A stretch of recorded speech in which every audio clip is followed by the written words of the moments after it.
الحمد لله وكفى وسلام على عباده الذين اصطفى أما بعد فأعوذ بالله من الشيطان الرجيم بسم الله الرحمن الرحيم يا أيها الذين آمنوا اتقوا الله وكونوا مع الصادقين صدق الله مولانا العظيم إن الله وملائكته يصلون على النبي يا أيها الذين آمنوا صلوا عليه وسلموا تسليما اللهم صل على سيدنا ومولانا محمد وعلى آل سيدنا ومولانا محمد وبارك وصل وسلم عليه صلاة وسلاما عليك يا سيدي يا رسول الله وعلى آلك وأصحابك يا سيدي يا حبيب الله. نہایت ہی معزز و مکرم علماء کرام، مشائخ اعظام، میرے پیارے عزیزو دوستو، سلسلہ عالیہ نقشبندیہ چشتیہ قادریہ اور سہروردیہ کے ساتھ وابستہ رہنے والے بزرگوں، میرے پیارے بھائیوں، السلام علیکم ورحمۃ اللہ۔ میں آپ کی زبان نہیں جانتا اور مجھے یقین ہے کہ انشاءاللہ آپ لوگ اردو زبان سمجھ سکیں گے۔ آج کی یہ نورانی، وجدانی، روحانی اور بابرکت محفل جس میں ہم اور آپ شریک ہیں، اللہ رب العزت کے ایک محبوب بندے غوث سمدانی، محبوب سبحانی حضرت شیخ عبدالقادر جیلانی رحمۃ اللہ تعالی علیہ،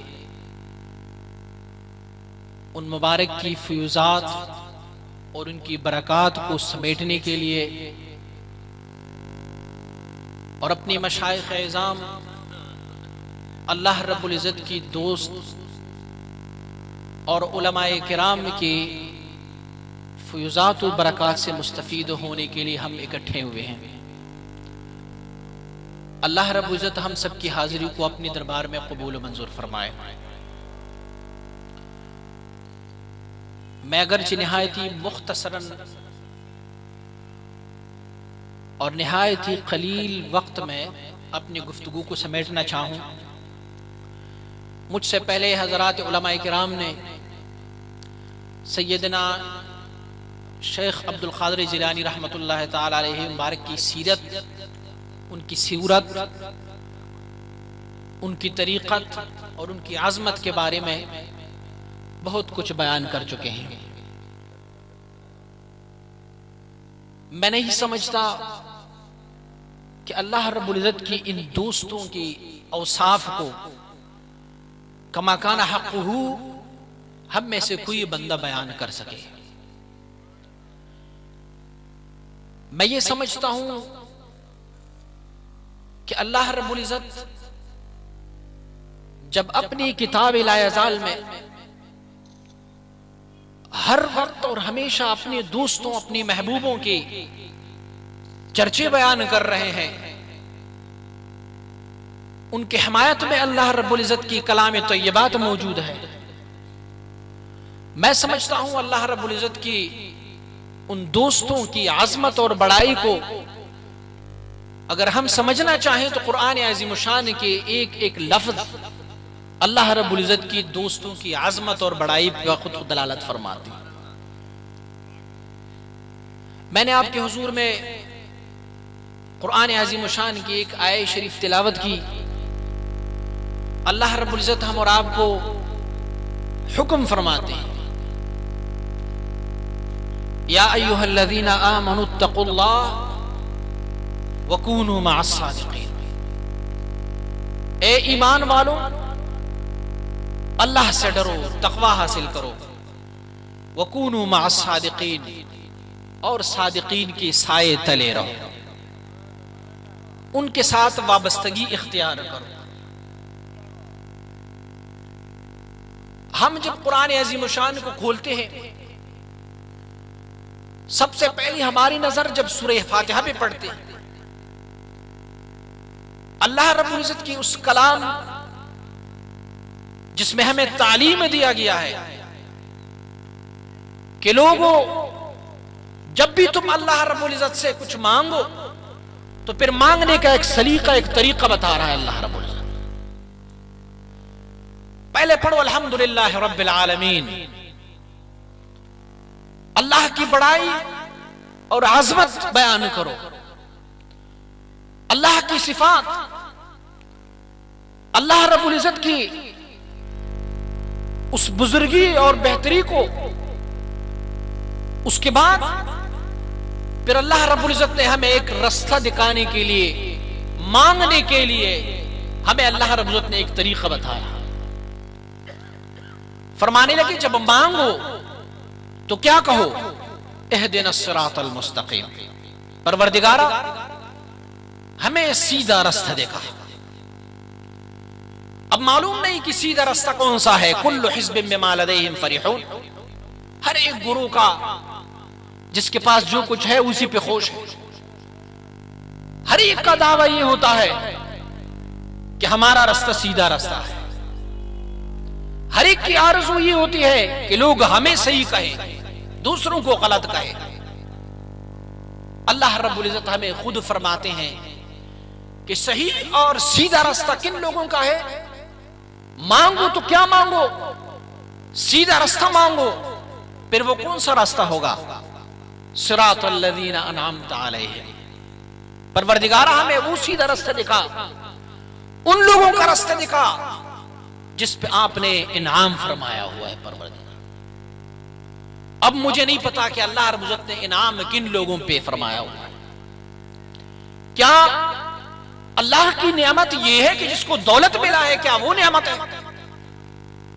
کیا اللہ رب العزت نے دنیا داروں پہ انعام فرمایا؟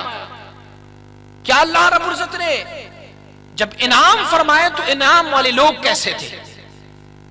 اللہ رب العزت نے ہمیں خود فرمایا کہ وہ لوگ جن پہ انعام کیا گیا ہے وہ کون ہے؟ من النبیین والصدیقین والشہداء وحسن اولئک رفیقا۔ اللہ رب العزت فرماتے ہیں کہ اللہ رب العزت نے جب انعام فرمایا تو اس انعام والے لوگ سمپل اور نمونہ کون سا ہے؟ انبیاء علیہ الصلوۃ والتسلیمات کو دیکھو، صدیقین کو دیکھو، شہداء کو دیکھو، صالحین کو دیکھو، اور اللہ رب العزت نے ہمیں فرمایا کہ وحسن اولئک رفیقا، انہی لوگوں کا سنگت بہترین سنگت ہے۔ مانگو اللہ رب العزت سے تو کیا مانگو کہ اہدنا الصراط المستقیم صراط الذین انعمت علیہم، ان لوگوں پہ اللہ رب العزت کا انعام ہوا ہے۔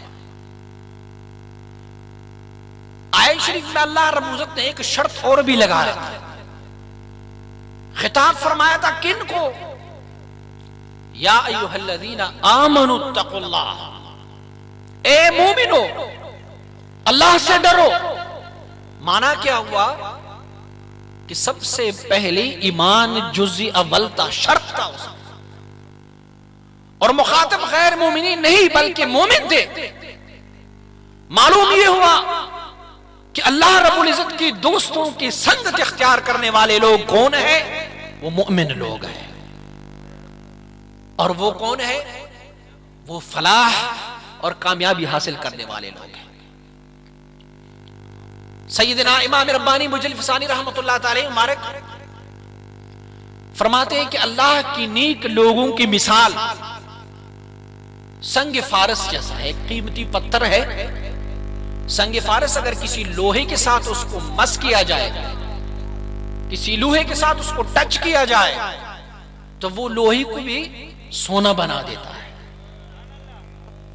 حضرت سیدنا امام ربانی مجلفسانی رحمۃ اللہ تعالی فرماتے ہیں کہ نیک لوگوں کی صحبت، ان کے ساتھ اتصال، ان کے ساتھ اٹھنا بیٹھنا، نیک لوگوں کا مثال سنگ فارس کا ہے۔ اگر تم لوہا ہو اور اس سنگ فارس کے ساتھ ملو گے تو اللہ رب العزت تجھے بھی سونا بنا دے گا۔ اور کیا ہی خوب فرمایا، موری مسکین ہوس داش کے بقا برسا، چیونٹی کیڑا، اس کیڑے کا بھی تقاضا یہ تھا کہ میں بیت اللہ شریف جاؤں، کعبۃ اللہ کا دیدار کر لوں، اللہ کی اس عظمت اور بڑائی والے گھر کا میں بھی طواف کر لوں، لیکن یہ تو ممکن نہیں تھا۔ کیڑے کی زندگی بھی کتنی ہوگی، اس چیونٹی کی زندگی کتنی ہوگی، اور یہاں سے لے کے حرم تک پہنچنے کے لیے سامنے دریا بھی آ سکتے ہیں اور پہاڑ بھی آ سکتے ہیں۔ اب وہ کیڑا جس کے دل میں یہ تڑپ تھا، آرزو تھی، پروردگارہ میں بھی حرم کعبہ دیکھنا چاہتا ہوں، تو اس نے ایک طریقہ اختیار کیا۔ موری مسکین ہوس داش کے بقا برسد، دست بر پائے کبوتر نہد ناگاہ رسے۔ اس نے ایک عجیب و غریب طریقہ اپنایا، خود تو وہ نہیں جا سکتا تھا، وہ معذور تھا، لیکن اس نے ایک اڑنے والے کبوتر کے ٹانگوں سے اپنے آپ کو وابستہ رکھا، اور اڑنے والا کبوتر تو ویسے بھی اڑ رہا تھا، اب اس چیونٹی کو بھی اپنی ساتھ اڑا کے حرم کعبہ لے کے گیا تھا۔ اللہ رب العزت کی دوستوں کا مثال یہ ہے۔ میں فقط سیدنا شیخ عبد القادر جیلانی رحمۃ اللہ تعالی سے منسوب ایک واقعہ عرض کرنا چاہوں گا۔ اس سید الثقلین، اس مبارک کا فرزند ارجمند، وہ فارغ التحصیل ہوئے علوم نقلیہ اور عقلیہ سے، اور جب واپس اپنے والد گرامی کی درگاہ میں آئے، حضرت نے فرمایا بیٹے علم حاصل کیا، عقلی اور نقلی دلائل حاصل کی، کچھ اپنی سامعین کو کچھ سناؤ۔ مبارک ممبر پہ بیٹھا، بہت علوم و معارف، نایاب علوم مبارک نے بیان فرمائے، سامعین سب سکر کی کیفیت میں خاموشی کے ساتھ سنتے گئے۔ جب خطاب ختم ہوا، سیدنا شیخ عبد القادر جیلانی رحمۃ اللہ تعالی مبارک نے فرمایا میرے بچے، خطاب تو آپ نے بڑا پیارا کیا، بڑی علوم و معارف، لیکن میرے بیٹے ایک بات اور ہے کہ جب بھی بولو تو بولنے کے ساتھ تھوڑا سا نور بھی شامل کر لیا کرو، اس نور کا اثر لوگوں پہ جلدی ہو جاتا ہے۔ فرمانے لگے بیٹھا تم بیٹھ جاؤ، میں دیکھتا ہوں۔ مبارک جب منبر پہ تشریف فرما ہوئے، فقط کلمہ لا الہ الا اللہ کا ورد فرمایا، اور اس مجلس میں حال و کیفیت و وجد شروع ہوا، حتیٰ کہ اس مبارک کی مجلس سے کئی لوگ جو اللہ رب العزت کی اس عشق و محبت اور اس نورانی اور وجدانی خطاب کی وجہ سے جو اس مبارک نے القاء فرمایا تھا، ان سے وہ وفات بھی پائے، جنازے اٹھنے لگے ان کے دربار سے۔ شیخ نورانی زنور آگاہ کند، باسخن ہم نور را ہمراہ کند۔ اللہ کے یہ دوست، یہ نورانی دوست، یہ جب بولتے ہیں تو اپنی لفظوں کے ساتھ نور کو بھی شامل کر دیتے ہیں، تو اپنی نور سے لوگوں کو آگاہ کر لیتا ہے۔ آج دنیا میں دیکھو، سقراط و بقراط بھی گزرے ہیں، افلاطون بھی گزرے ہیں، وہ لوگ جنہوں نے اس دنیا پہ سلطنت کی تھی وہ بھی گزرے ہیں، لیکن بہت کم لوگوں کو ان کے نام کا پتہ ہوگا. اور یہ اللہ کے دوست جنہوں نے دلوں پہ راج کیا، جنہوں نے دلوں پہ حکومت کی، جنہوں نے لوگوں کی زندگیاں تبدیل کی، آج دنیا کے کونے کونے میں انہی کا چرچا بج رہا ہے. اپنی حیات طیبہ میں، ظاہری حیات طیبہ میں وہ مبارکین جو کچھ تقسیم کیا کرتے تھے وہ تو کر لیا کرتے تھے، لیکن اپنی وفات کے بعد، اپنی دنیا سے رحلت کرنے کے بعد بھی آج بھی آپ جاؤ حضرت سیدنا علی حجویری داتا گنج بخش رحمت اللہ تعالی 950 سال سے صبح شام لوگ ان کا لنگر وفات کے بعد بھی کھا رہے ہوتے ہیں. ان کی فیض سے، ان کی دنیا سے رحلت کرنے کے بعد بھی. اور ہم اہل سنت والجماعت جب کسی اپنی بزرگ کا عرس مناتے ہیں تو عرس کی معنی شادی، خوشی ہے. اب خوشی ہم کیسے مناتے ہیں؟ ایک اللہ کا دوست دنیا سے رحلت کر گیا ہے، ہونا تو یہ چاہیے کہ ہم کچھ غم و اندوہ کا اظہار کریں، لیکن ہم خوشی اس لیے مناتے ہیں کہ اللہ کے دوستوں کے لیے موت نہیں ہے. اللہ کے دوست ینتقل من دار الى دار، ایک گھر سے دوسرے گھر میں تشریف لے جاتے ہیں. اور اللہ کے دوست وہ ہوتے ہیں کہ ان کے لیے موت، الموت جسر یوصل الحبیب الی الحبیب، موت ایک پل ہے جو ایک محبوب کو دوسرے محبوب سے ملانے کے لیے لگایا گیا ہے. اب جب ایک محبوب دوسری محبوب سے ملتے ہیں تو اسے سہاگ رات کہتے ہیں، اسے خوشی کا رات کہتے ہیں. آج آپ ہماری اس ملک پاکستان میں جو افراتفری دیکھ رہے ہیں، جو شدت پسندی دیکھ رہے ہیں، ہر طرف سے ہم مار کھا رہے ہیں، اس کی صرف ایک ہی وجہ ہے کہ ہم نے اللہ رب العزت کی ان دوستوں کا دامن چھوڑا ہوا ہے. ہم نے اللہ رب العزت کی اس دوستوں کے ساتھ اپنی تعلقات ختم کی ہے.